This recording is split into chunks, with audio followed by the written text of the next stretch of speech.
Primero que nada, es un honor conocerlo. Mi nombre es Victoria, ahora los compañeros van a decir su nombre también. Quería, obviamente, como le decía, es un honor y un gustazo tenerlo acá enfrente y conocer un poco de la historia que usted pasó y vio, que para nosotros también verlo y que nos cuenta alguien que estuvo ahí es fuerte y es bastante lindo tener que compartir este momento.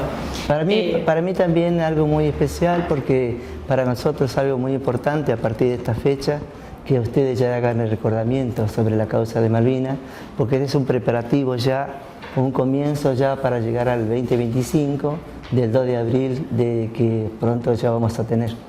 Entonces ya esta fecha ya empiezan todos los preparativos en cada centro, en cada institución, ¿no?, sobre la preparación de la jornada para tener a partir del 2 de abril.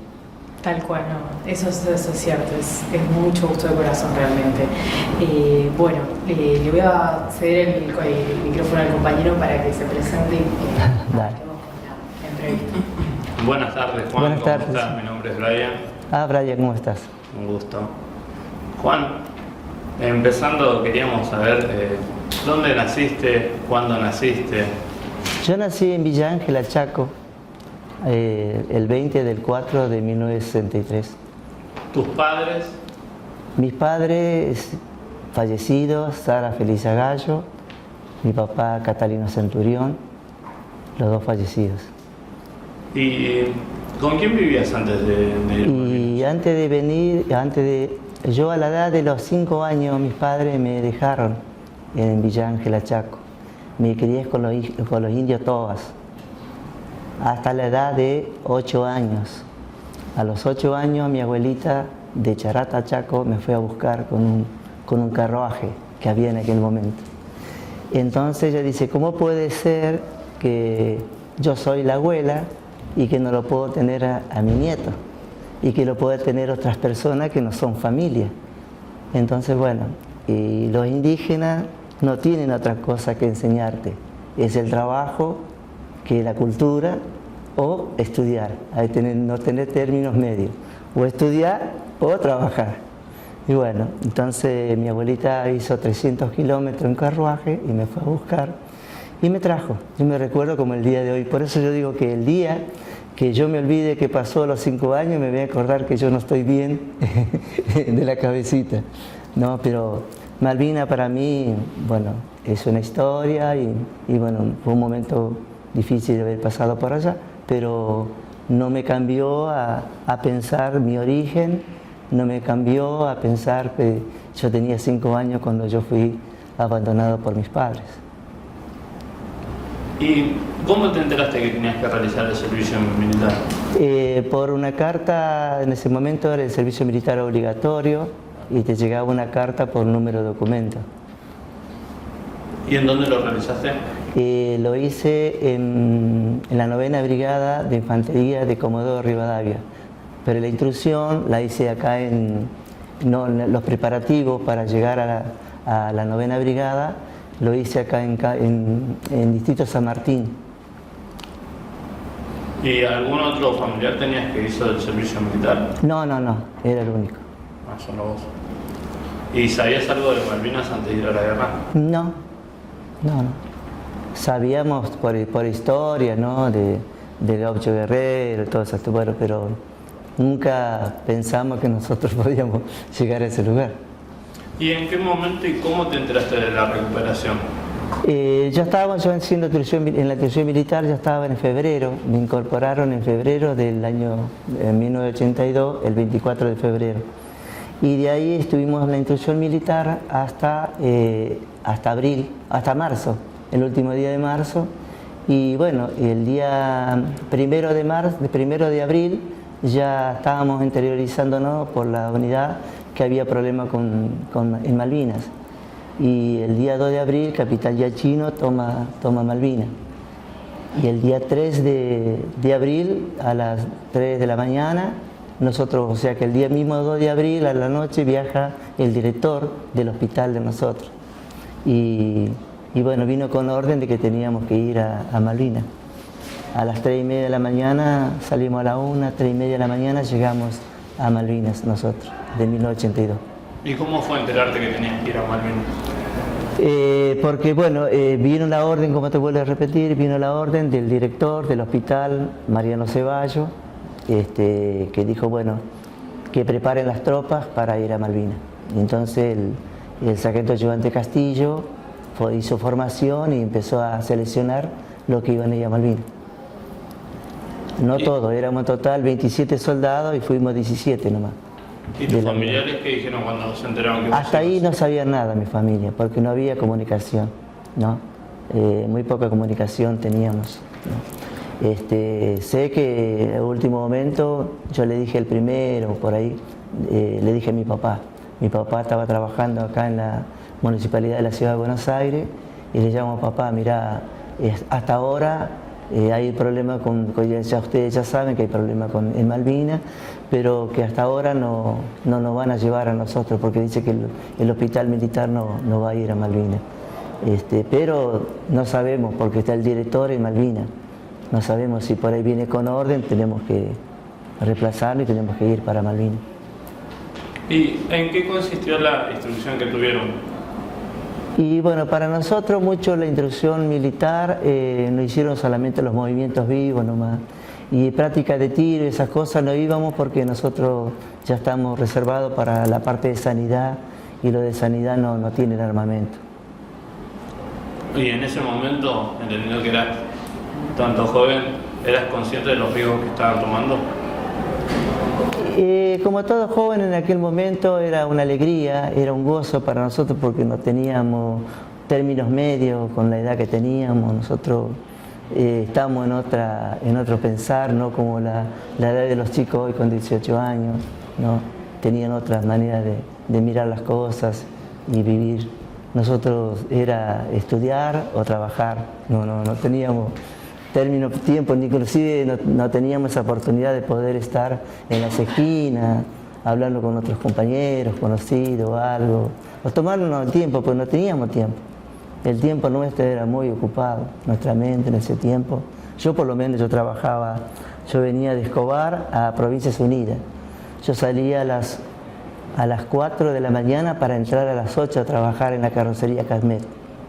Y a la noche me iba de las 8 de la noche a las 12 de la noche y llegaba a mi casa.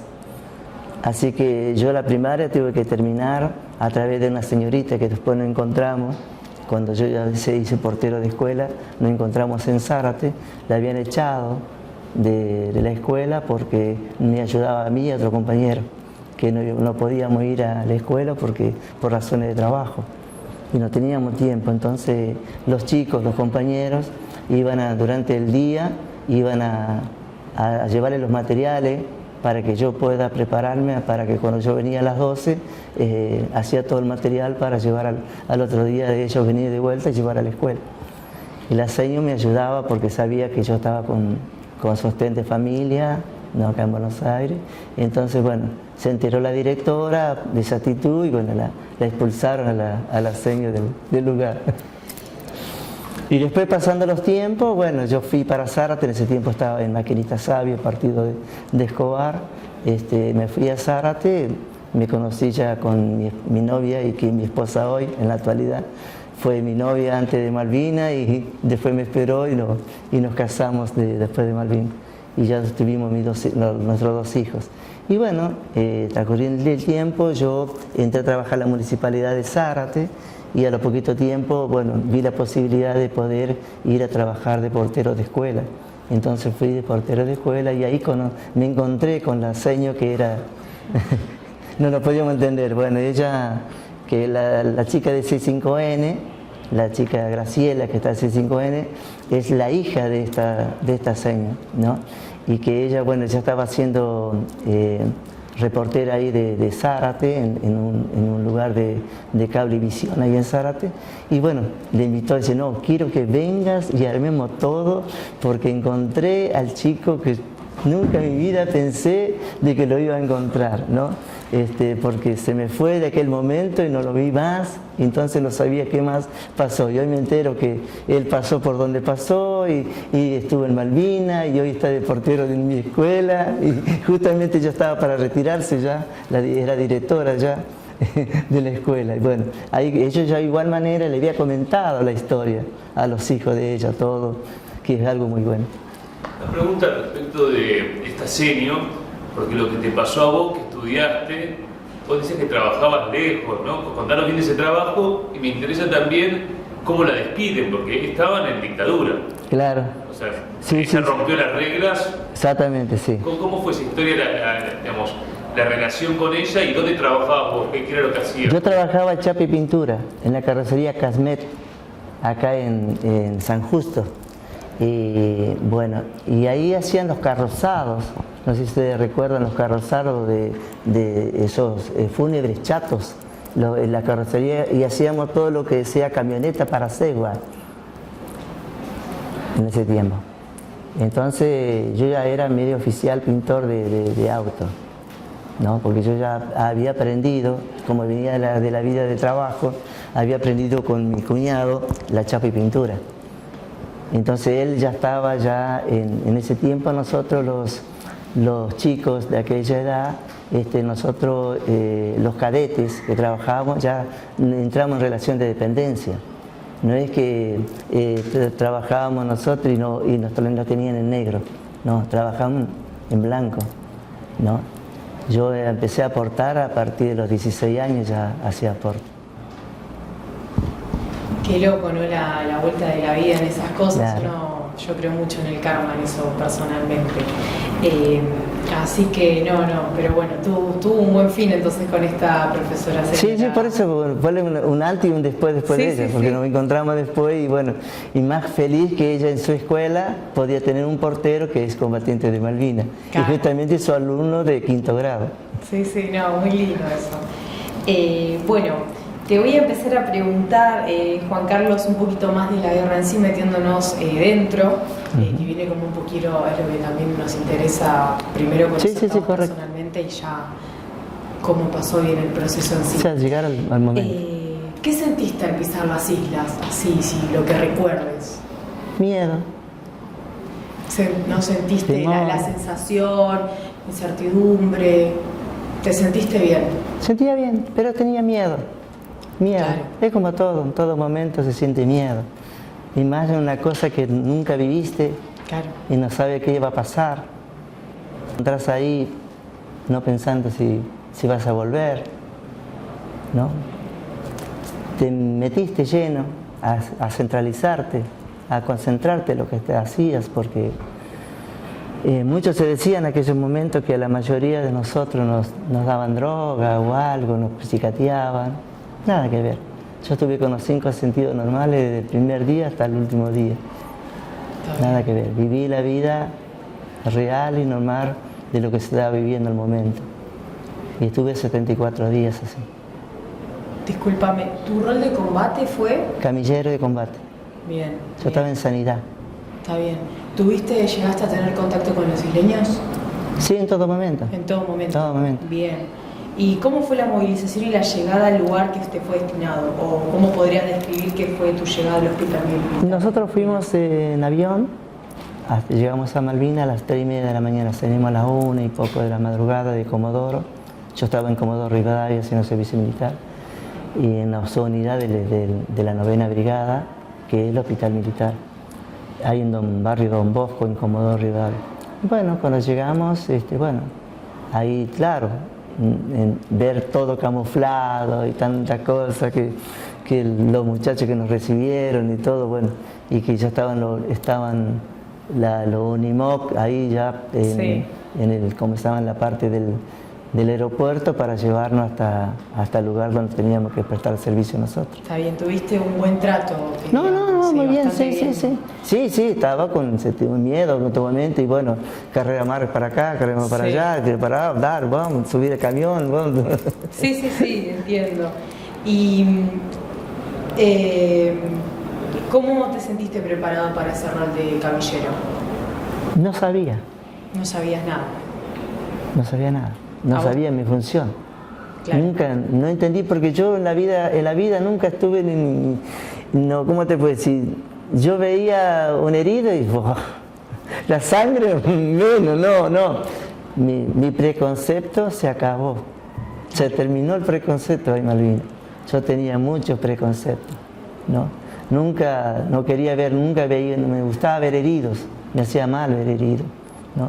Porque como yo había sufrido mucho desde chiquito y no quería ver a la gente sufrir, ¿no? Era que como pareciera que me pasaba a mí, entonces era siempre ese escalofrío que yo tenía en mi vida. Cuando llegué a Malvinas se terminó esos preconceptos porque tuve que entrar a la realidad.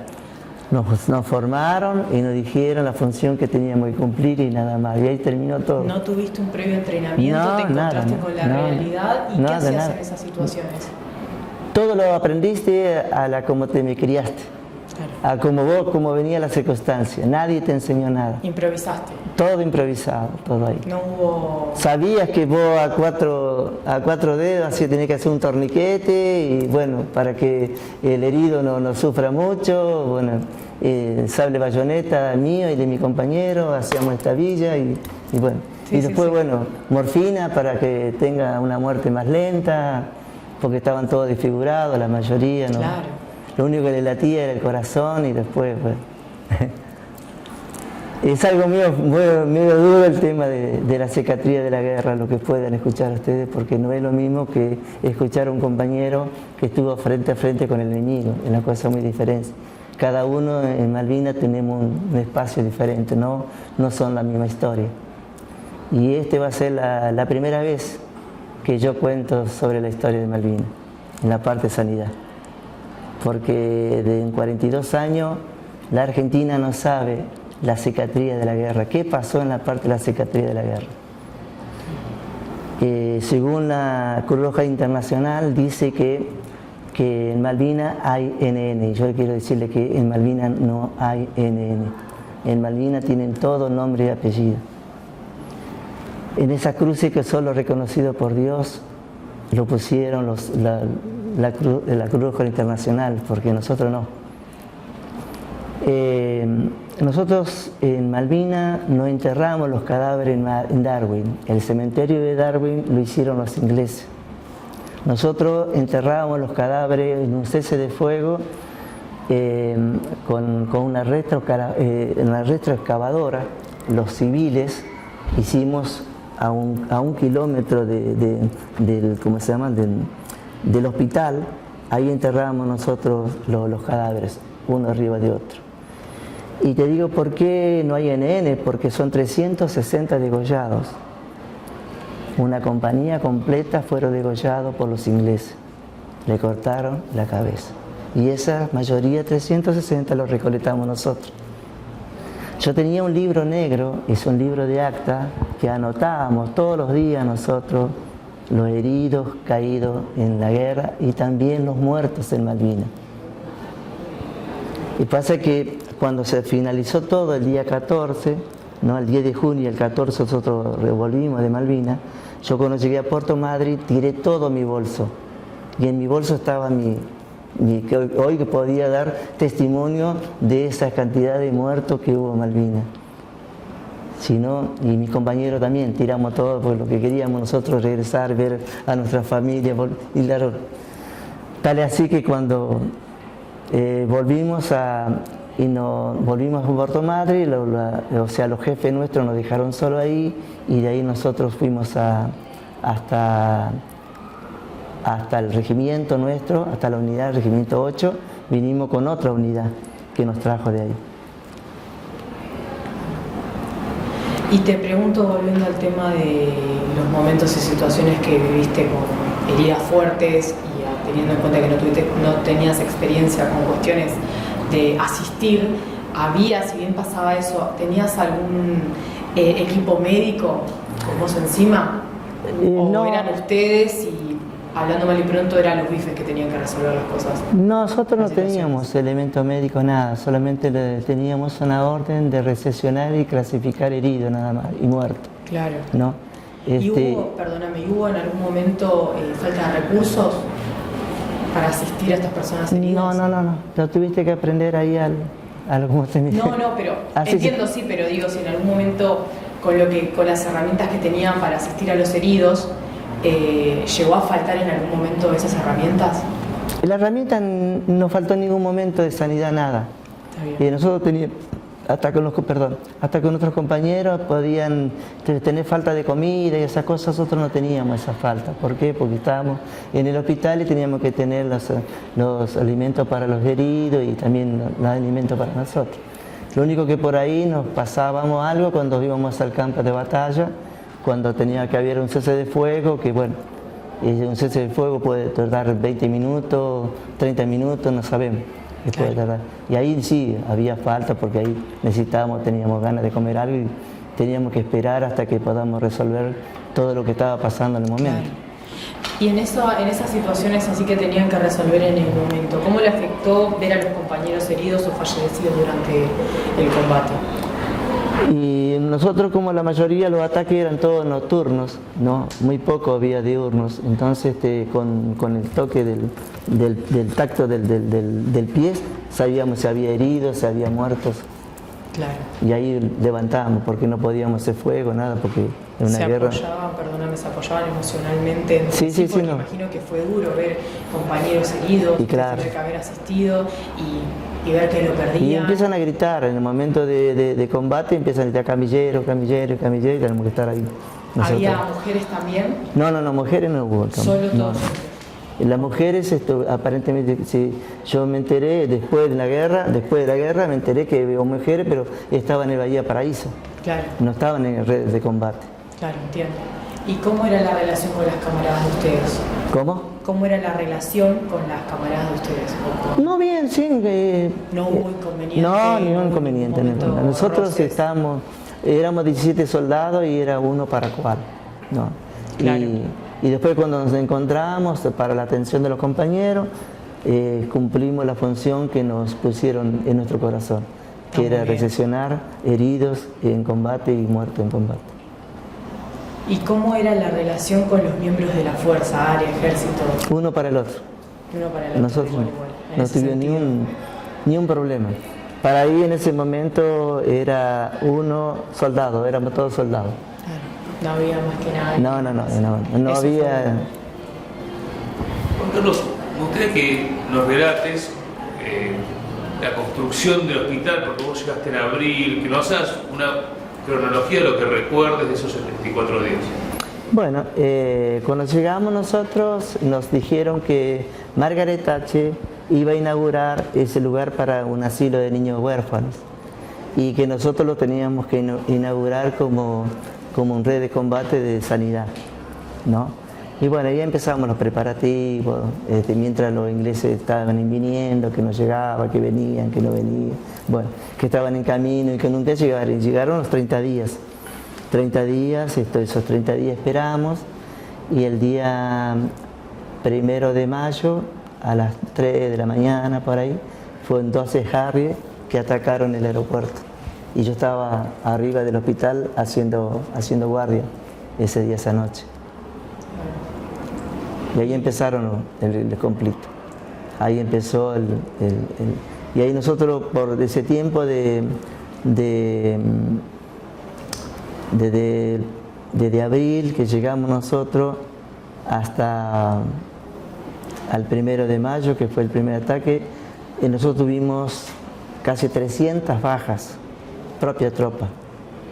Porque el peor enemigo en la guerra no es el enemigo, es el propio compañero por la misma tensión nerviosa que tenés y toca la cola del disparador enseguida. Entonces tuvimos baja porque por la misma tensión nerviosa los compañeros pensaban que eran pingüinos y eran muchachos que andaban por la parte de la bahía y abrían fuego. Y así tuvimos nosotros. Por eso digo que la realidad de 649 muertos no son Malvinas. Ya tuvimos nosotros bajas. Si antes de comenzar la guerra tuvimos 300, ¿cuántas bajas son? Sí, tal cual.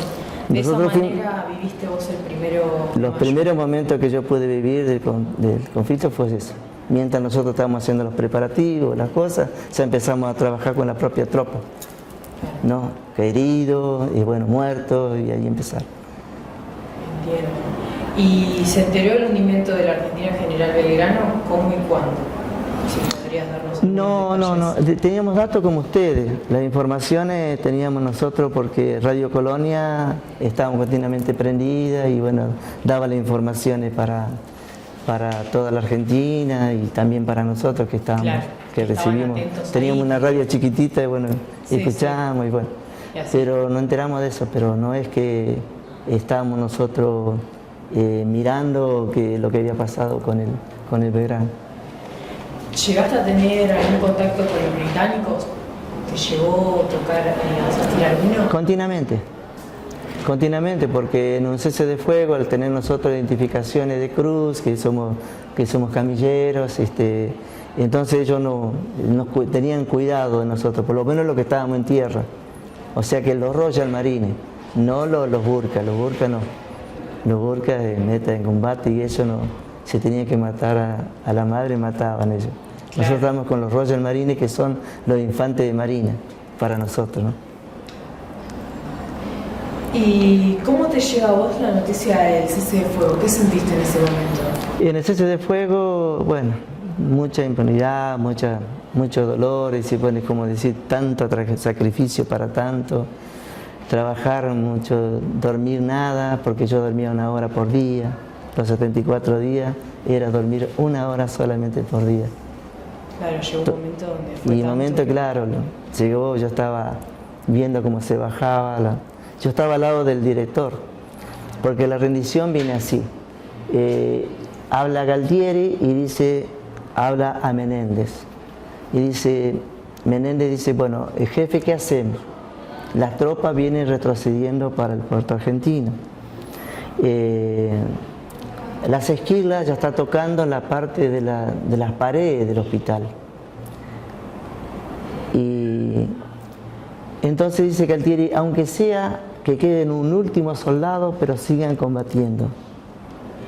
Y él dice así, no, ¿quién está al frente del conflicto, usted o yo? Colgó el teléfono y se rindió.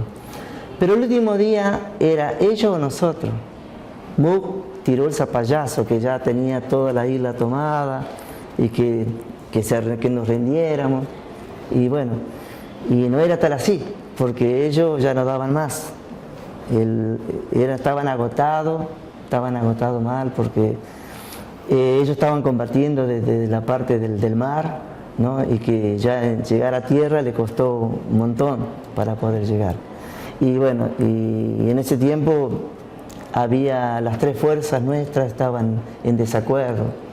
Damidoso, que la Fuerza Aérea tenía un pensamiento, Ejército tenía otro pensamiento, que iban a, bueno, no hubo acuerdo en las 3 fuerzas, ¿no? Damidoso tenía un pensamiento de mandar 200 aviones como para destruir todo, pero no, pensó que había argentinos también ahí y que iba a volar argentino también.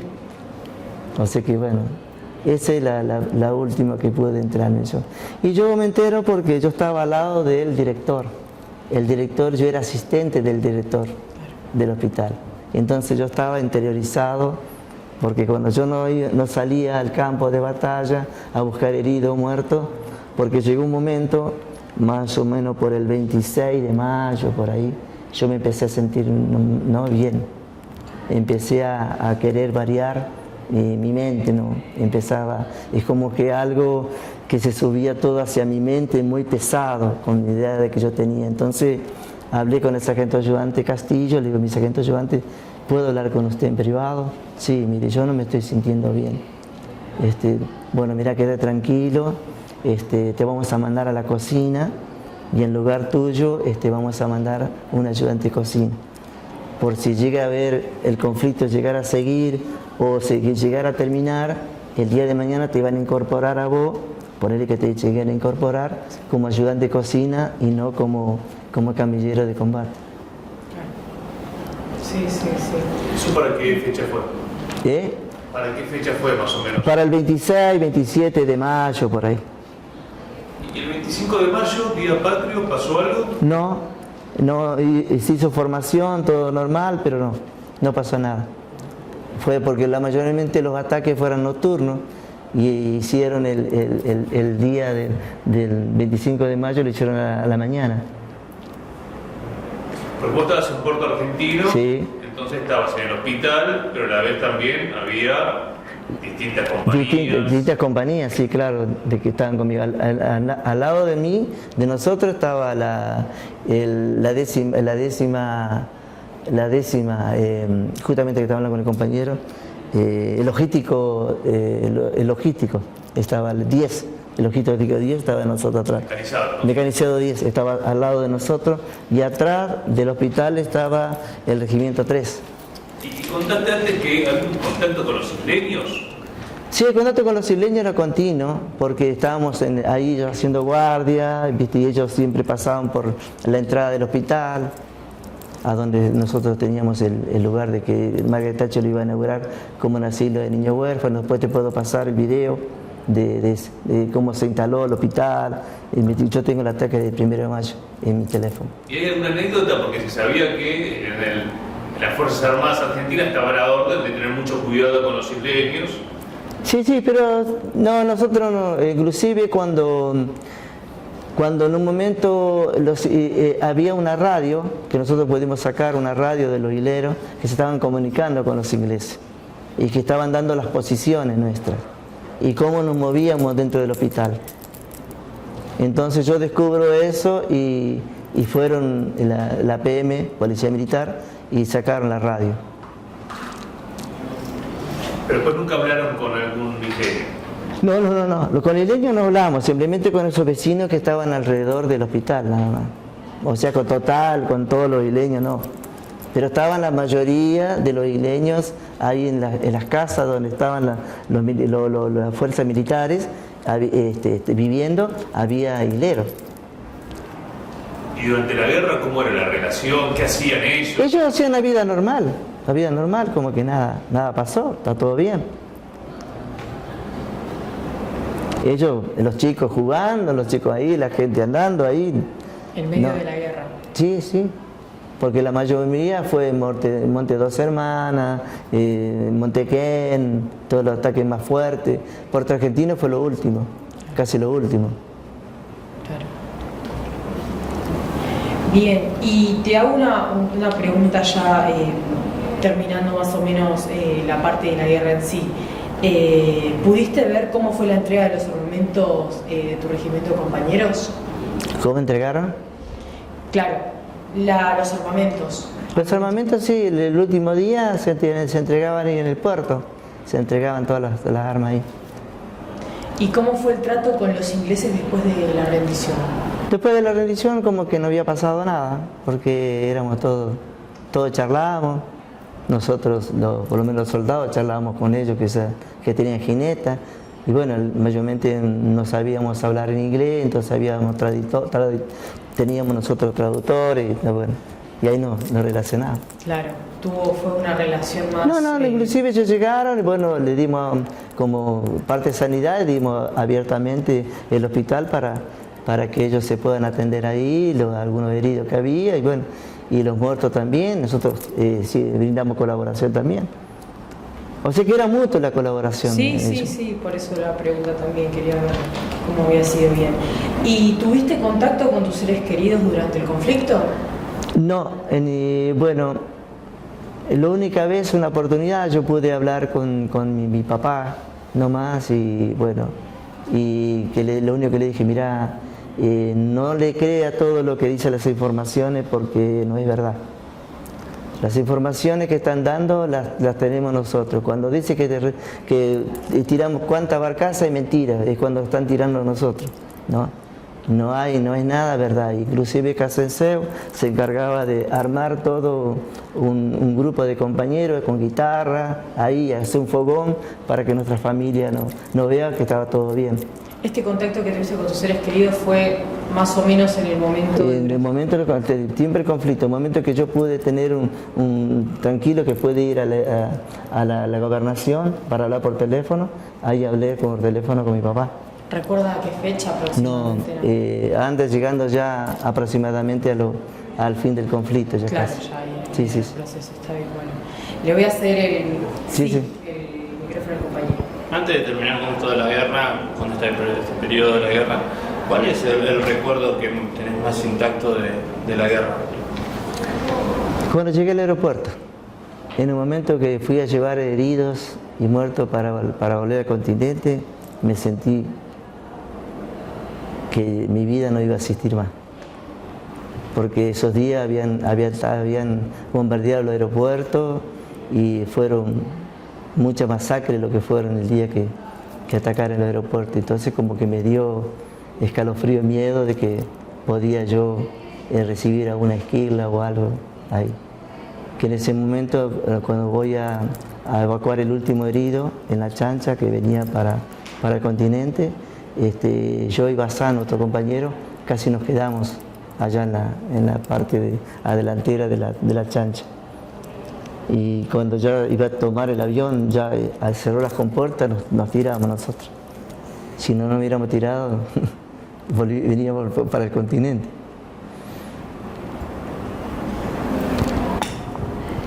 ¿Qué tal, Juan Carlos? Patricia Sí. es mi nombre.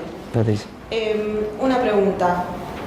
Durante el conflicto, durante la guerra en sí, ¿en algún momento se vio en peligro o sentiste que estaba en peligro el área de sanidad en sí, que la iban a atacar, que no iban a respetar el área? Y sí, cuando fue el primer ataque, cuando ellos ingresaron a Malvinas, porque ellos ingresaron con un buque hospital. Entonces ellos nos respetaron el Tratado de las Organizaciones de Ginebra. Entonces ellos hacen desembarco con un buque hospital.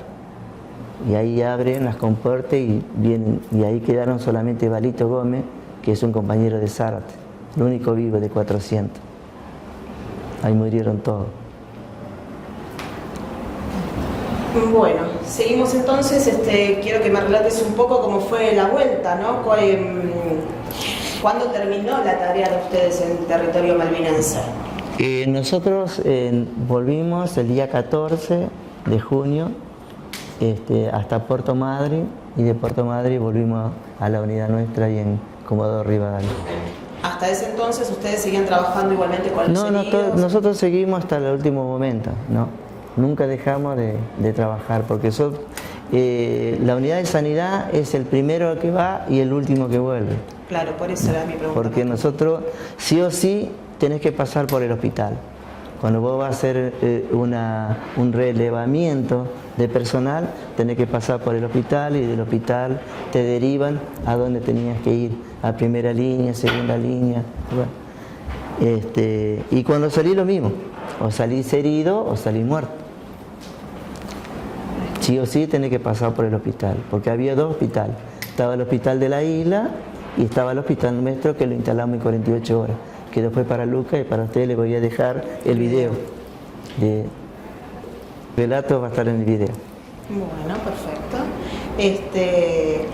¿Cuándo y en qué volviste al continente? Volvimos nosotros en barco, un barco inglés, hasta Puerto Madryn, en el Canberra. Y ahí en Puerto Madryn volvimos con otra unidad del Regimiento 8 de Comodoro, que nos trajo en camión hasta el Regimiento 8. Y después del Regimiento 8 nos derivó al hospital, que está a 3 kilómetros de ahí del Regimiento 8 en Comodoro. ¿Cómo fue el arribo a las unidades? Bueno, un poquito de tristeza cuando bajamos, porque la mayoría de nuestros jefes nos abandonaron, nos dejaron solos. Y nosotros pues no sabíamos para dónde ir, y si éramos 17 soldados. ¿No? ¿Quién los estaba acompañando en ese momento? ¿Eran los 17 soldados solos? Son 17 soldados, veníamos con los superiores, veníamos con los...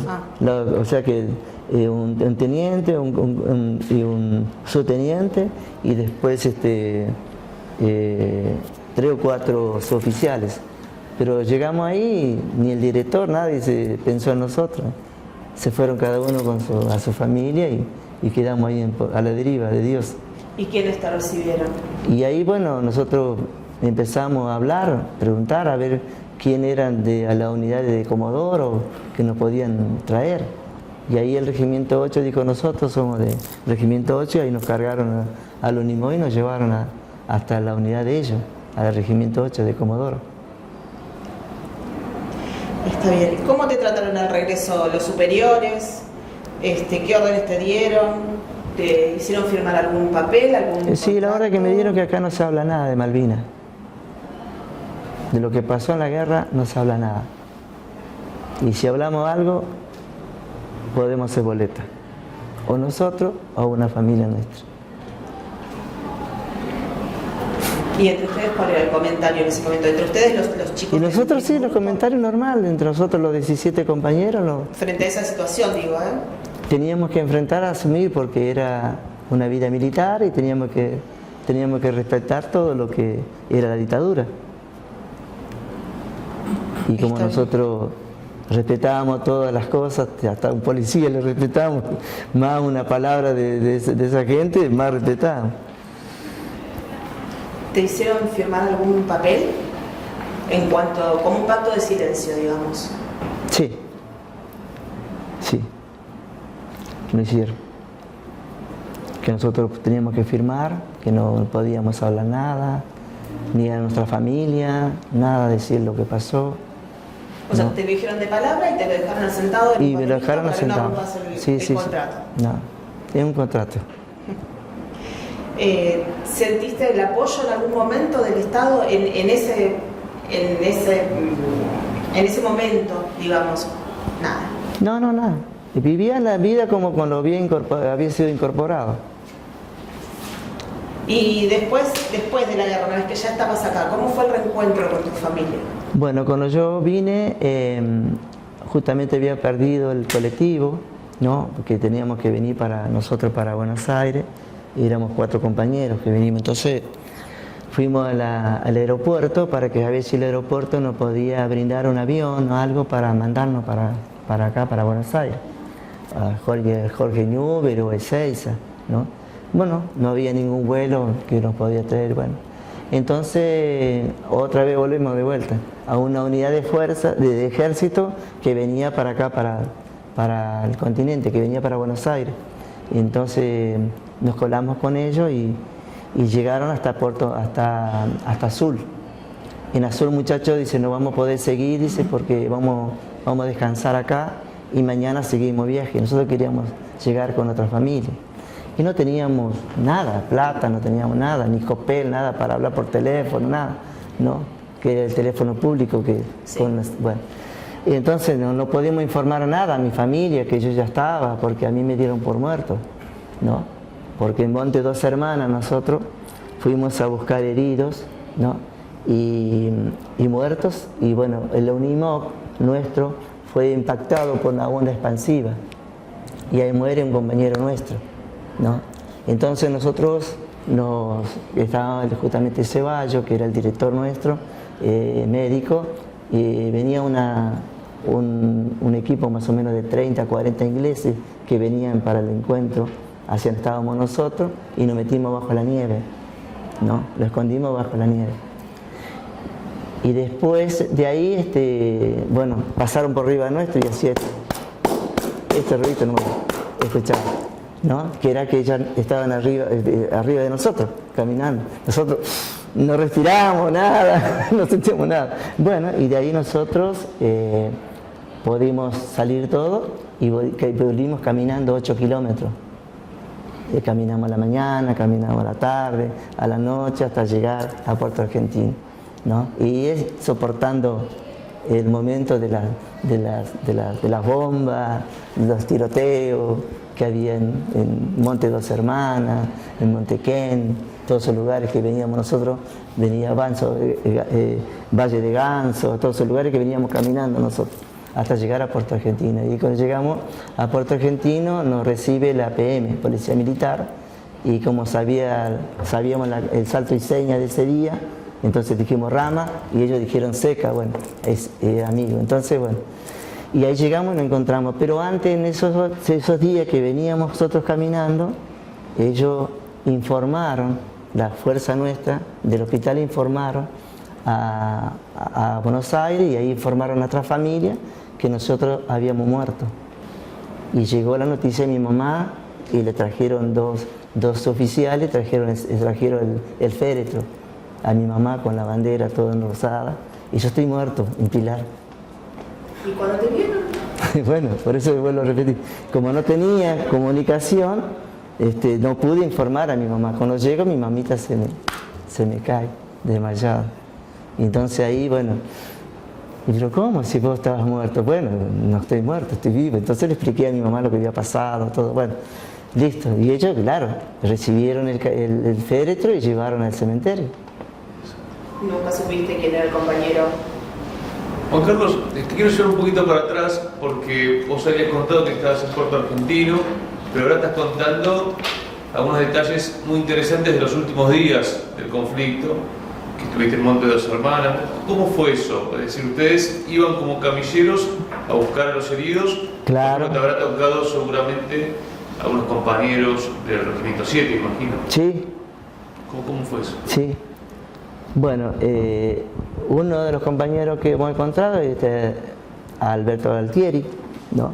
Fue el compañero que nosotros le hicimos las primeras atenciones de salud a él y después lo mandaron al continente hasta Bahía Blanca. La compañía B de Sí, sí, 507. exactamente, 507. Bueno, y ahí donde eso unos días antes, o sea que ese fue después, pero después de que nosotros fuimos de vuelta porque fue un ataque, ahí donde la onda expansiva tiró el ónimo nuestro. Yo justamente lo vi a Tito Bruno, Ah, mira vos. que él sobrevivió. Exactamente. Regimiento 7. Regimiento 7. Bueno, la mayoría sé que Albertito ya lo hemos conocido, nos hemos encontrado ya en Malvinas, ya cuando le dieron la primera atención, estaba todo, lo vendamos todo completo, la parte de la hoja, todo. No, ahí hicieron los primeros cielos hasta que después lo mandaron al continente. Y bueno, era ese día cuando yo que trajimos nosotros al aeropuerto para mandar a Betito Altieri y todos los heridos que habíamos traído nosotros de Monte Dos Hermanas, ¿no? Ahí donde que yo casi, el único lugar que yo sentí miedo terrible, porque era en ese momento. Porque después miedo no sentía para nada. Al contrario, lo hacía con toda dedicación a full, porque yo me cargué lo que dijo el suboficial en mi corazón, me lo puse, que la función mía era esa y bueno, y que yo tenía que cumplir el rol por mi compañero, que en la cual hoy en la posguerra hago lo mismo. Malvina para mí es todos los días es el pensamiento, para mí un herido en combate de la vida es un compañero veterano de guerra, él combatió en Malvinas y es un herido en combate de la guerra, porque yo ya hice catación, ya fui catador en Malvinas, cuando muchos compañeros se armó allá por el 96, 97, se armó el programa de salud de la provincia de Buenos Aires y yo quería ser parte de esa historia, esa parte, para poder ser un captador y bueno, no pude tener la oportunidad de poderlo hacer. Y ya hace más o menos 2 meses que tuve la oportunidad de ser escuchado por el intendente de Zárate y me aprueba el proyecto que yo presenté sobre la atención de salud de contención para el soldado herido en combate de la vida. Porque hoy hay compañeros con heridas, pero no de la Malvinas. Sí, hace parte porque estuvo herido, pero hay herido en combate de la vida, que te cuenta con su problema, no puedo dormir, me encuentro con esto, me encuentro con aquello, tengo problemas familiares. Eso ahí donde tiene que estar el compañero dando la contención, quédate tranquilo, vamos a ver las posibilidades para ver un profesional para que te pueda dar la atención y que puedas vos salir de este momento que estás viviendo. Entonces un profesional una vez, cuando yo estaba trabajando juntamente con otro compañero que está en la parte de salud, yo estaba en la salud clínica, me dice, mira Centurión, un profesional psicológico, cuando usted estaba en Malvinas, yo me estaba perfeccionando recién para ser un profesional. Entonces yo no estoy preparado para poder atenderlo a ustedes, porque lo de ustedes es muy fuerte. Entonces lo mejor es un veterano atendiendo a otro veterano. Cuando vos viste que se encontraron con que gracias a Dios estás vivo, te recibió tu mamá, permaneciste ahí, ¿con quiénes viviste después de eso? Y ahí yo viví con mi mamá y mi papá, ¿no? Hasta la edad de... No, 18 años nomás enseguida. Yo me fui a hacer... ¿Cómo te sentiste en ese momento? ¿Eh? En ese momento de que volviste con tus padres, ¿cómo te sentías? Venías de la guerra, te recibieron ellos, habiendo tenido la noticia de que habías fallecido, ellos creían eso. ¿Cómo te sentiste en ese momento de reencuentro? El reencuentro bien, entre todo porque contento porque lo que estaba cumpliendo lo que yo quería, reencontrarme con ellos, estar comiendo comidas que habíamos comido siempre, bueno, estar la familia, ¿no? Porque eso es lo que más o menos siempre tuvimos nosotros, ¿no? Aunque haya pasado lo que pasó conmigo, bueno, y después mamá me va a buscar a la edad de 13 años y bueno, ahí ya se cambió la situación, ¿no? Aparte yo soy ministro evangélico, entonces perdonar para mí era lo más fácil, ¿no? Entonces yo no tenía ni un pensamiento de rencor, ni un pensamiento malo contra mi mamá y mi papá por haber tomado esas determinaciones que tomaron conmigo cuando yo estuve en el Chaco. Y me estabas por contar que inmediatamente te casaste. Bueno, de ahí a lo poquito tiempo me fui a encontrar con mi novia de vuelta y bueno, fui a visitar acá en Zárate a mi novia y bueno, y ella ya, bueno, preparamos todo, a lo poquito tiempo nos casamos. ¿Pudiste reinsertarte inmediatamente? Sí, gracias a Dios, sí, bien. ¿Qué actividad estuviste realizando? En ese tiempo, bueno, yo entré, como no había trabajo, entré a trabajar en una fábrica papelera que era justamente inglesa, que era los WIT. Entonces el señor intendente de la ciudad de Zárate me dijo, mira, andate a la fábrica WIT que están tomando a los muchachos que vinieron de Malvinas. Bueno, me presenté y enseguida me incorporaron y bueno, y a lo poquito tiempo cambió, en vez de WIT está CEL, WICEL. Son dos fábricas, celulosa y la fábrica WIT, que era, entonces hicieron una sola, se llama WICEL. Y ahí yo estuve un año trabajando ahí ya, y en ese tiempo quedó embarazada mi esposa y yo ya había recorrido por todos los sectores de la planta. Bueno, siempre escuadrándome, pues todavía seguía el instinto de la vida militar. Entonces hasta que llegó un jefe y dice, no te escuadres, quédate tranquilo, te entendemos. Bueno, todas esas cosas, ¿no? Muy obediente a la función que ellos me mandaban a hacer. Desde la limpieza hasta llegar a ser un conductor de máquina. Siempre las personas más antiguas de la empresa nos decían, acá no le tengas miedo a la máquina, tenerle cuidado, ¿no? Bueno, entonces eso. Hasta que llegué a conductor relevante de una máquina y un día el conductor no había, el diagramador de temperatura andaba mal. El diagramador que pactaba si había humedad, si iba seco o normal el papel. Pero con el tacto de las manos más o menos nos dábamos en cuenta de que cómo iba el papel, si iba normal, si iba húmedo, si iba seco, ¿no? Entonces me dice el conductor, me dice Juan Carlos, dice, anda, fíjate cómo va justamente el personaje que atendía ese sector, no vino. Entonces, bueno, me dice, con el tacto de la mano, fíjate a ver cómo va la temperatura del papel. Bueno, yo, pum, iba a 180 kilómetros por hora, a 175 metros por minuto, enrollaba papel. Y me agarró la palma a la mano. Entonces yo voy al tacto y me lleva a la induta, ¿no? Te va enrollando el papel y se para la induta, gracias a Dios que no se podía parar. Se los controles, si esa máquina, o sea, si esa induta no se paraba, el bronce, o sea, el acero que había ahí de lado a lado de la máquina, que es un caño grande así, me podía impactar en la cabeza y morir. Claro, te enroscaba vos también, sí, digamos, y bueno, y ahí bueno, salvé eso nomás. Entonces no había tanta tecnología en aquel momento en implante, entonces me sacaron del pecho, ¿no? Me pusieron un injerto y una parte de la pierna. Si hubiera más de tecnología, eso no pasaba con esto, porque en vez de sacarme 7 centímetros, me sacaron 7 milímetros de espesor de piel. Y entonces, bueno, por eso quedó. Pero ya está impactada el injerto, ya se injertó en la mano. Sé que lo que no pasó nada en Malvinas me pasó. Te hago una pregunta. A lo largo de los años, ¿te fuiste encontrando con ex camaradas? Sí, lo costó mucho. Me costó 10 a 15 años para encontrar. Siempre yo lloraba al lado de un compañero que siempre se encontraba de Zárate, se encontraba con su compañero del Regimiento 6.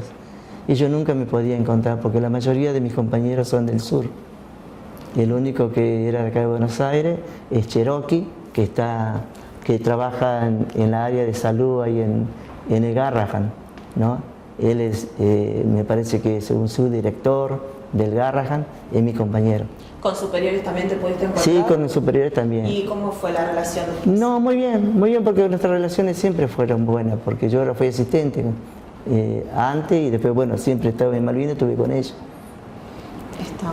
Y decime, después ustedes pudieron formar parte, se hicieron varios desfiles con excombatientes. Sí, varios desfiles, varios encuentros. Empecé yo durante 20 y poco, casi 30 años que yo vengo malvinizando, encontrándome.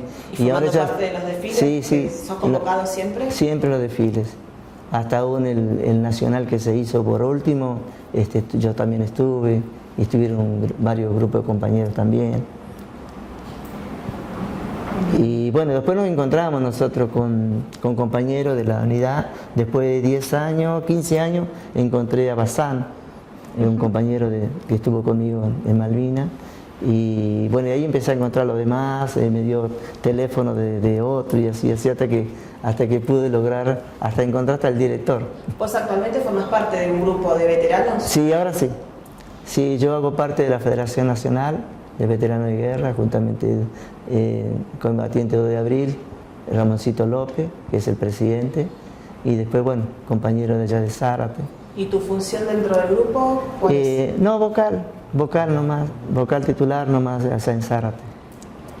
Y ahora estoy con este proyecto que presenté en Zárate, que me lo dieron aprobado, y entonces empecé a hacer el preparamiento del terreno, todo lo que está haciendo ustedes ahora con el encuentro de veteranos, charlas, bueno. Sí. Entonces estoy preparando todo para el año que viene hacer una charla general de malvinización, en donde estaré llevando compañeros que están en el área de salud, que están trabajando, y compañeros como Oscarcito Alberto Pucci, Pierri, que está en la parte de herido en combate. Te hago una pregunta, ¿qué es para vos actualmente el cementerio de Darwin? ¿Qué significa para vos? Porque decías que tenían un cementerio en realidad allá en Malvinas. El cementerio para mí, que yo volví a Malvinas, en 2017 vuelvo a Malvinas. Y lo que yo pude sacar de ese cementerio es que están haciendo mercaderes con mis compañeros en Malvinas. Para mí tiene una deuda muy grande el Estado Nacional con nosotros. Para mí me gustaría que ese dinero no me lo dé a mí, que ese dinero repatrien a mis compañeros y que vuelvan al continente y que sus padres puedan tenerlos en su lugar de origen a sus hijos. Está bien. ¿Y qué opinas con respecto al proceso de identificación de los cuerpos que se hicieron en ese momento? En el momento en que instalaron el cementerio de Darwin. Sí, el reconocimiento y todo está muy bien, yo lo veo muy bien, ¿no? Es algo muy bueno porque es algo importante para interiorizar a la familia, ¿no? Y algo muy bueno hecho por el Estado, ¿no? Como que está incompleto, ¿no? Falta la repatriación, como decís. Exactamente, para mí faltaría eso. Una consulta respecto de eso, porque Jeffrey Cardoso aparece como un humanista, hay quienes lo cuestionan, porque el Estado argentino no participa en la construcción del cementerio de Darwin, como explicabas vos. Los ingleses han planteado que los soldados no están identificados, por eso NN, ¿no? Viene de los ingleses esto de los NN. Sí, exactamente. Bueno, ¿cuál es tu experiencia? Porque si vos estuviste como camillero, quizá en el entierro de algunos compañeros, lo que nos han dicho, por ejemplo, César Trejo, que también era caballero, que Exactamente. él sabía que todos tenían su identificación. Toda la identificación, no hay ninguno ANN en Malvinas, ¿no? Te explico por qué. Lo que ellos dicen ANN que hay son los 360 compañeros degollados que no están identificados, porque nosotros teníamos una identificación en el cuello. Entonces todos los muchachos teníamos una identificación acá, que de qué unidad pertenecíamos, cómo nos llamábamos, documentos, todo estaba identificado en la chapita identificatoria. Entonces, como fueron degollados, fueron decapitados, no tenían. Los burkas, cada uno de ellos tenía visores infrarrojos. Y nosotros, cada unidad, teníamos visores infrarrojos. Por eso que ellos estaban en la cima de la montaña y los burkas fueron hacia ellos. Y lo agarraron durmiendo a todos nuestros compañeros. Y los recolectamos nosotros ellos, a esos. Pero entonces tu idea es que hay más caídos que los que el Estado Exactamente. reconoce. Nosotros vimos 11.500 a Malvinas. 14.500, perdón. Y volvimos 11.000. Saca la historia y fíjate que hay 14.500 que fuimos a Malvinas. ¿Y cómo? ¿Y a dónde están los 3.500?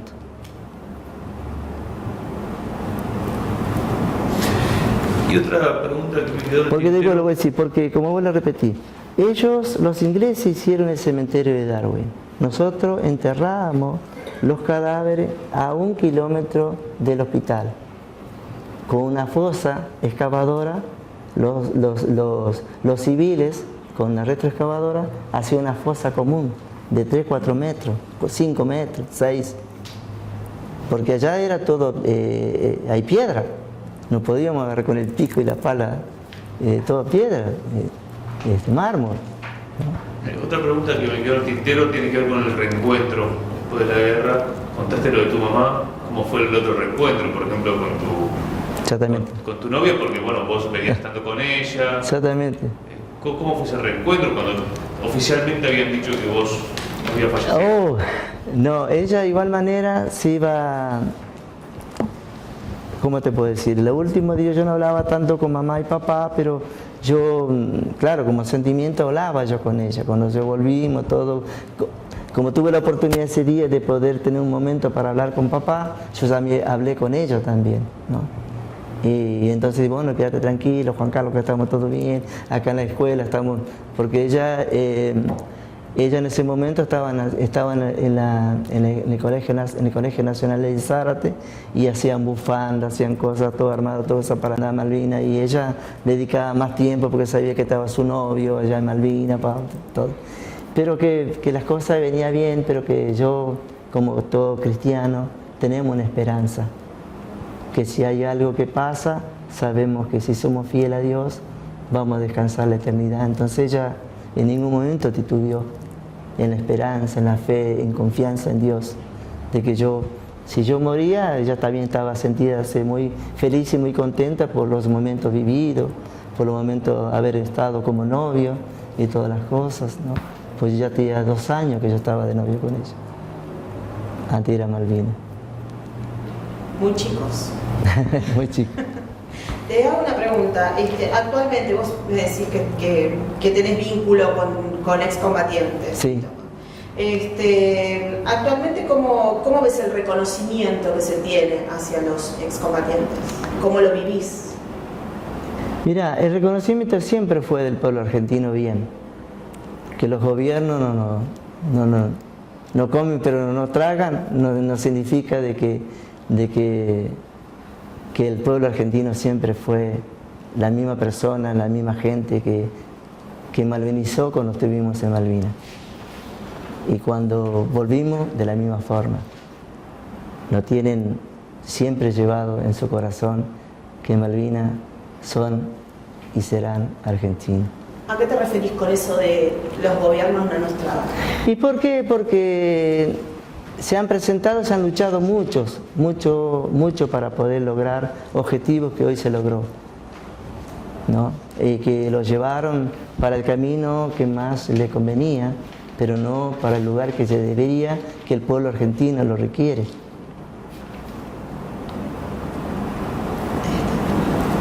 Y volviendo, perdóname, a lo que fue el trabajo en el territorio, ¿no? Vos decís que te pregunto, ¿decís que el trabajo del camillero fue lo suficientemente valorado a través de la historia oficial de la guerra? Por mucho se habla del combatiente en sí, ¿no? Claro, lo que pasa es que no, la primera vez, como vuelvo a decirte, en 42 años que yo puedo informar sobre lo vivido de la cicatría de la guerra. Porque si los gobiernos quieren saber, ellos lo saben enseguida, de qué pasó y qué dejó de pasar en Malvinas, ¿no?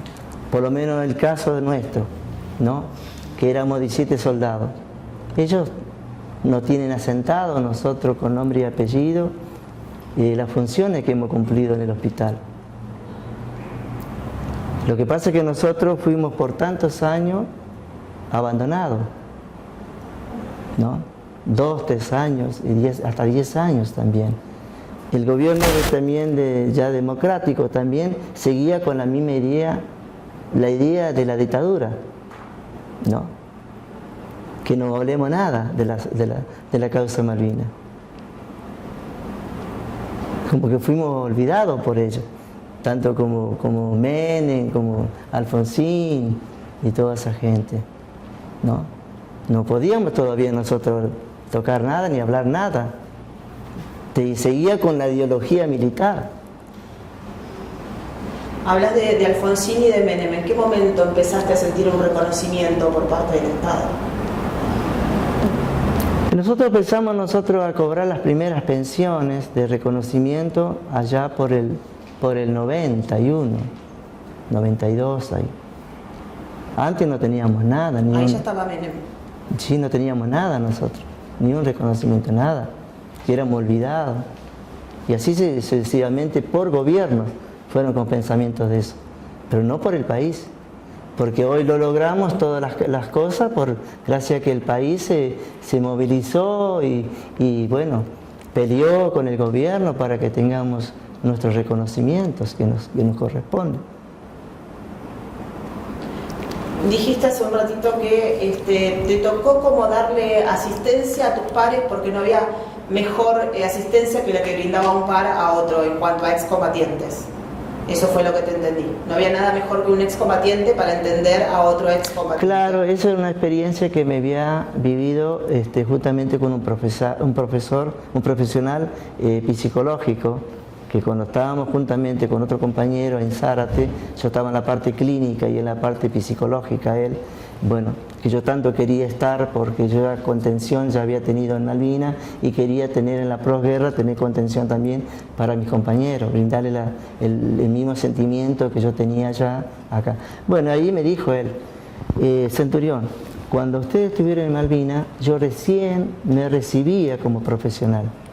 Entonces como que no estoy preparado para poder atender a ustedes.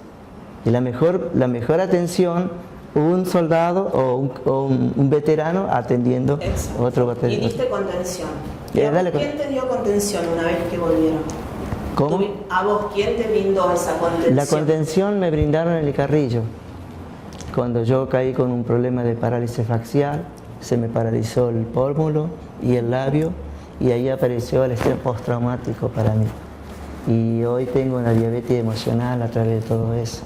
Estaba en la escuela trabajando, fui a tomar mate con las compañeras y no podía, fui a chupar la bombilla y no podía. Se me paralizó el labio y el pómulo. Entonces, bueno, ahí me fui al departamento médico y el departamento médico, mira, dice, vos sufrís de presión alta. No, baja tengo yo. Bueno, acá está todo normal, tu baja está bien. Dice, ¿por qué no te ves un clínico? Y bueno, me fui al clínico y ahí el profesional vio que era una parálisis facial. ¿Podríamos decir que eso es a nivel físico? ¿A nivel psíquico tuviste algún tipo de secuela? Psíquico no. No, hasta ese momento no. Pero después sí. Después vi que hubo algo no normal, como yo había visto cuando allá por el 25, 26, 27 de mayo en Malvinas. Es como que se volvió a repetir la historia, pero en la posguerra. Perdón, te hago una pregunta. ¿Qué rol cumple, hablaste algo de la fe, Sí. con esto posguerra? ¿Cómo decir? ¿Qué rol cumple la fe en el posguerra? Y confianza en Dios, ¿no? Como todos nosotros ahí lo que teníamos cada uno, buscábamos lo mejor, creo, religioso que teníamos, porque era algo que nos podía ahí contener un poco, porque no era fácil, fueron momentos muy, muy difíciles, y más los ataques nocturnos eran en cualquier momento, había alerta roja continuamente, y estábamos ahí. Y lo único que pedíamos es clamar a Dios o a quien tengamos nosotros confianza, ¿no? Que podía contener nosotros, porque no había nada que nos podía contener, no era fácil, porque como te digo, yo dormía 1 hora por día. Vos analizás si hasta 8 horas una persona duerme y cuesta también, y cómo será que dormir 1 hora por día. Inclusive esa hora que dormíamos nosotros era como 8 horas, porque estábamos cansados en la mente continuamente, corazón, alma, todo el cuerpo, estábamos enchufados en el tema nomás, ¿no? Y en qué momento podía yo descansar, no tenía tiempo, porque era fuego, y ataque, y bueno, bombardeo, y así, continuamente. Y había equipos que estaban con comunicación, que estaban en la posición primera, segunda, tercera, cuarta línea, ¿no? Y nosotros estábamos también para refuerzo y teníamos que ir a reforzar, porque no solamente de la unidad nuestra de sanidad había unidades de la fuerza también, que había sanidad también, ¿no? Cada unidad tiene fuerzas de sanidad también. Entonces están los camilleros también ahí, y después estaban los camilleros que estábamos en Puerto Argentino, que éramos nosotros. Claro. Te hago una pregunta, Juan. Todo este problema que vos tuviste así físico, y que dijiste que posteriormente, después de la posguerra, empezaste a tener problemas psíquicos, ¿llegaste a hacer algún tipo de tratamiento psiquiátrico, Claro, psicológico? hice durante 8 años, lo hice en el Carrillo, con el programa de salud de la provincia. ¿Hoy día lo seguís haciendo? No, porque ya pude vencer, ya estoy mejor. Por eso digo, mi fe en Dios y bueno, mi disposición también a la atención de los profesionales. Porque hoy es un tema que lo pudiste superar. Y lo pude superar. Entonces, bueno, al sentirme bien y estar superado, mi experiencia, quiero ayudar a mis compañeros también, que hoy se encuentren con la misma problemática que yo me encontré. Preguntarte por el estrés postraumático, porque lo que nos han contado, bueno, Maxi Tigarri y varios compañeros de acá de Avellaneda, que la experiencia fue que los propios veteranos lograron, en contacto con otros veteranos, por ejemplo de la guerra de Vietnam, ¿qué es lo que sabemos de esa historia y cuánto jugó la organización de los veteranos, los centros de veteranos, en la salud mental, ¿no? Sabiendo que hay tantos compañeros que se quitaron la vida después de la guerra, ¿no? Claro, bueno, el tema de la salud se arma por la provincia de Buenos Aires y se arma con catadores a recibir una experiencia de atención de contención. Bueno, entonces eso es lo que yo no le veía muy bien, porque si yo ya había hecho contención en Malvinas, lo que le podía explicar un profesional acá en la posguerra no era nada a lo que habíamos experimentado nosotros allá en la guerra, directamente de la guerra, ¿no? porque eso es la experiencia que le dieron, las explicaciones de contención por arriba nomás, no por la esencia, porque ellos no tienen experiencia. Si no participaste en la parte de sanidad, no podés tener experiencia de Malvinas, podés tener experiencia de la especialidad que tenés como profesional. Como yo en mi caso tengo profesionales, médicos, que estuvieron en Malvinas, que ellos podían dar la atención directa de contención, pero no lo buscaron.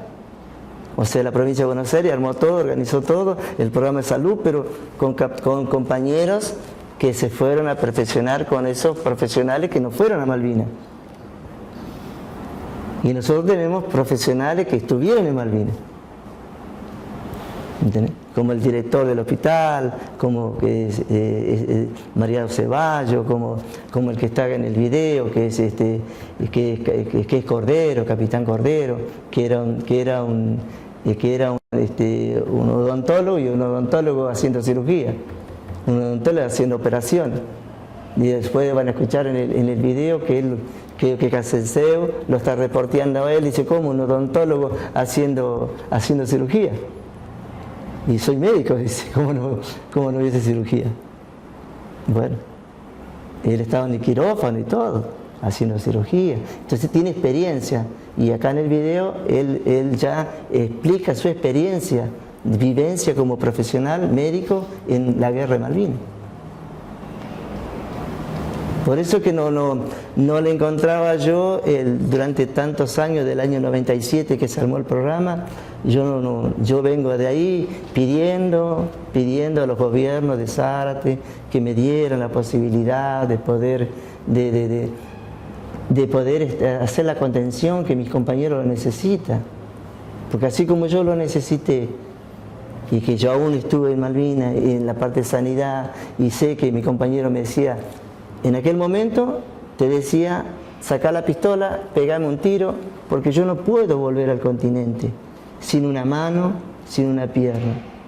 Y hoy en la posguerra te cuenta el compañero, che loco, no puedo dormir, me encuentro mal, tengo que necesitar fármacos, tengo que tomar droga, no sé, pero no puedo soportar, las cosas no avanzan, no puedo, no me siento bien. La mochila que llevamos a 42 años nosotros.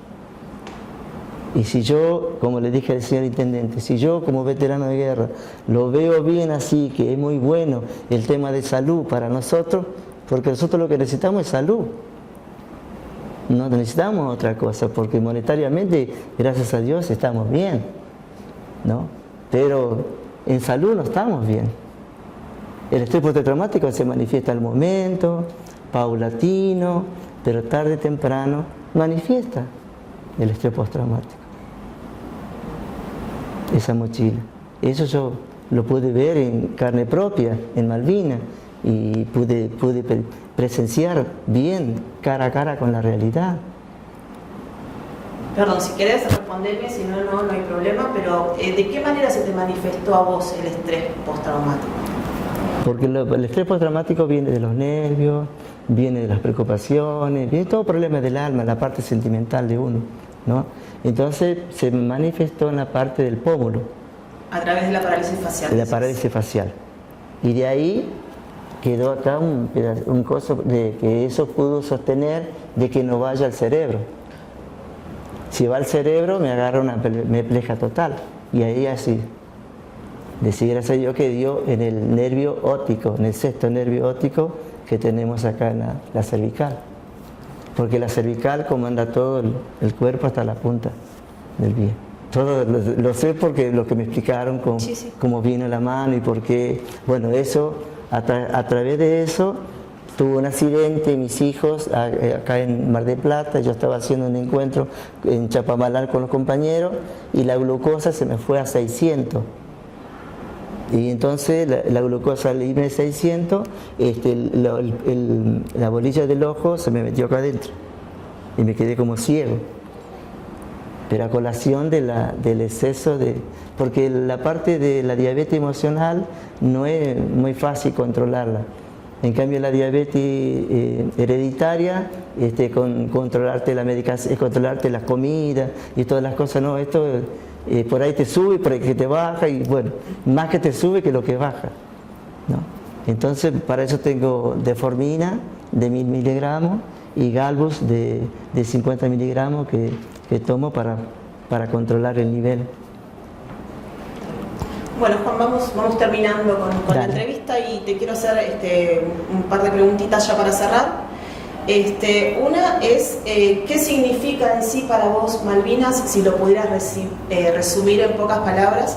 Y otra es, teniendo en cuenta la experiencia que tuviste en la guerra, si volvieras el tiempo atrás y se volviera a presentar la oportunidad y tuvieras la posibilidad de elegir si es que volverías a Malvinas por la soberanía, por la patria. No, volver no, porque ya volví y pude ver en la posguerra realmente cómo es Malvinas. Y en la guerra, que no entendía nada, era una vocación de servicio porque era una obligación el servicio militar y no había forma de poder escapar porque era un gobierno de facto. Y no tuviste la oportunidad de elegir, obviamente. No podía, hoy sí, hoy puedo haber algo de diplomático que puedo decidir de no volver. ¿Y qué es entonces Malvinas para vos? Para mí un hoy? sentimiento. Para mí un sentimiento que lo tengo dentro de mí y que no me es fácil de guardar, no me guardo de olvidar.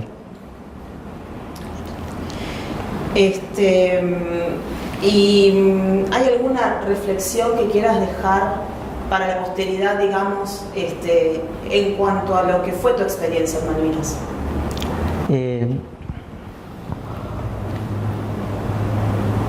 Sí, ¿no te pregunto?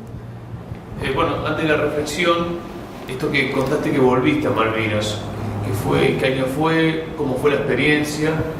Sí, hablaste mucho de la mochila, me interesa también lo de la mochila. Ah, la mochila. Bueno, volví el 14 de junio, cuando finalizó todo.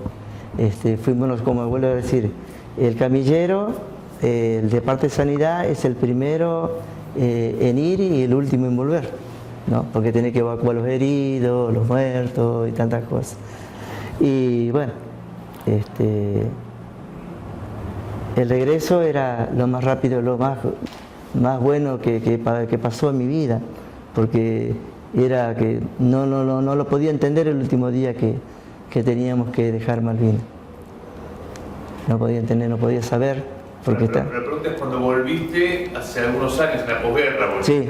¿Cómo fue ese viaje? Bueno, como le digo... ¿Qué fuiste? Cuando volví, cuando volvimos toda la unidad que volvimos, hasta que llegamos hasta Puerto Argentina, hasta a Comodoro Rivadavia, nos volvimos con 4 compañeros. ¿En qué año? En el mismo año, 82. No, él te pregunta cuando volviste hace poco. En la posguerra, ¿no? Cuando fui, sí, sí. Bueno, ahí cuando fui, sí, perdón. Ahí cuando fui, bueno, todo muy bien hasta llegar al cementerio. Hasta ahí estaba todo contento, estaba todo muy bien, volví a Malvinas, todo muy bien, ¿no? Pasé por los lugares, más o menos por el guía, donde nos mostró la parte de los pozos zorros, que estaban llenos de agua, y bueno, que puse el dedo ahí, ahí que se me endureció el dedo, y yo dije, bueno... ¿En qué época del año fuiste? El 2017 fui en mayo del 2017, volvimos a nosotros. ¿Elegiste vos No, por el intendente de Zárate. El intendente de Zárate hizo un preparamiento para que 10 compañeros y combatientes de Zárate podíamos retornar a Malvinas. Y retornamos a Malvinas. Se llega a una base militar. ¿A dónde? A Monteplice, ¿no? Se llega. Ah, sí, una base militar, claro. ¿Qué sentiste cuando aterrizaste? Cuando aterrizamos allá, bueno, siempre veníamos hablando con los compañeros, cuando hablábamos, que bueno, que estaba muy bien, cada uno seguíamos contando nuestras experiencias vividas, siempre en el avión, cuando llegábamos, todo. Bueno, y bueno, a mucho tiempo yo quería sacar lo que tenía dentro de mí, quería sentirme normal como era antes, porque yo a partir de que yo volví, sentí otro cambio en mí, un cambio muy diferente al que yo tenía cuando me fui, cuando retorné. Era verdad lo que me dijo el guía que fue con nosotros de la municipalidad: Juan Carlos, tenés que entrar al cementerio, tenés que dejar tu mochila acá. Y tenía mucha razón. Ahí yo pude dejar, ¿no? Dejé, me lloré todo, porque se me vino como una película. Todo el recordar que estoy hablando ahora, de lo que estuve, de vivencias en el hospital, y las tareas que cumplíamos, ¿no? Todo se vino dentro de la cabeza, te digo, ¿no? A recordar todo, como se vino todo al momento. Tuve que pedir la gracia de Dios para poder soportar, porque era muy fuerte el peso que se me vino a la cabeza. Era muy fuerte, que no, por mí humanamente no lo podía. Se hizo estallidos ahí en la mente, que solamente yo y ese momento que estaba pasando lo estaba viviendo. Y el nudo en la garganta, ese era un nudo que acá que no podía, porque algo como que me apretaban en la garganta. Y no había nadie, pero el nudo era terrible, que no me dejaba. Hasta que pude vencer, como me dijo el guía, y bueno, obedecí, y bueno, ahí yo listo. Terminé todo, miré los lugares que más o menos estaban todavía, había unas cruces solo reconocidos por Dios, y bueno, y así sucesivamente. Hasta que pude volver. Cuando volví ya volví más tranqui, ya me di cuenta, porque el trato que yo ya tenía con mis amigos no era lo mismo, con la familia como yo tenía, que cualquier cosa me alteraba, no, por los mismos problemas que ya estaba sintiendo interiormente yo, que la columna vertebral, yo siempre digo, en la familia. Mi esposa, bueno, es un amor de persona, un amor de Dios, porque cómo me tuvo hasta aquí, solamente Dios y ella saben. Y mis hijos también, de la misma manera. Son uno para cual, nunca, en casa sí hablábamos cosas de Malvinas, y bueno, cosas de lo que puede pasar por si yo un día deslizo o algo, ¿no? Cómo tienen que hacer los trámites y todas las cosas. Pero no todos los compañeros están preparados para explicarle a su familia, y es una realidad de la vida, ¿no? Que nos llevemos a dónde tenés qué trámite tenés que hacer, a dónde tenés que ir, al IPS, al ANSES, bueno, y dónde tenés que sacar el certificado, y como todas esas cosas, ellos ya todos lo saben. ¿Con tus hijos siempre pudiste hablar del tema de la guerra o siempre, todo el tiempo? Siempre, pero sin ningún problema. Ellos también tranquilos, ellos y papá, si vos querés contar, nos contás, porque ellos fueron a la escuela, en el colegio de primaria y secundaria, y siempre se charlaba de Malvinas, entonces me preguntaban a mí. ¿Fuiste a la escuela de ellos? Sí, fui a la escuela de ellos. Sí. O sea que cuando vos volviste de Malvinas, en la posguerra, es como que sentiste un alivio. Sí, sentí alivio total. ¿Y qué? Porque cada veterano lo vive distinto y que no quieren volver. No. ¿Vos qué comentás con otros compañeros quizá que no quieren volver? ¿Le contaste tu historia? No, lo que pasa es que ya cuando nos encontramos, nosotros lo que menos hablamos nos encontramos ya en la vida, y participamos lo que tenemos que participar, bueno, si hay una comida social, ¿no? Y bueno, contamos por ahí una experiencia bueno, que yo me encontraba a tal lado, me encontré con esta. Claro que la diferencia mía es muy distinta a la de ellos. Yo me encuentro como sapo de otro pozo a veces, ¿no? Porque ellos tienen sus experiencias que cuentan, ¿no? Y yo, para contar mi experiencia, tengo que estar con otro compañero que estuvo conmigo, ¿no? Porque mi experiencia es muy diferente. Por ahí me hacen chistes, no, ahí viene el funebrero, ¿no? Bueno, qué sé yo, bueno, pero lo admito porque lo entiendo, ¿no? Y bueno, y me gusta escucharlo a ellos, en vez de escucharme ellos a mí, me gusta escucharlo a ellos, y me hace sentir bien, porque es como que estoy escuchando al compañero herido en combate de la guerra, ¿no? Está bien, te repito, ¿querés aportar alguna reflexión?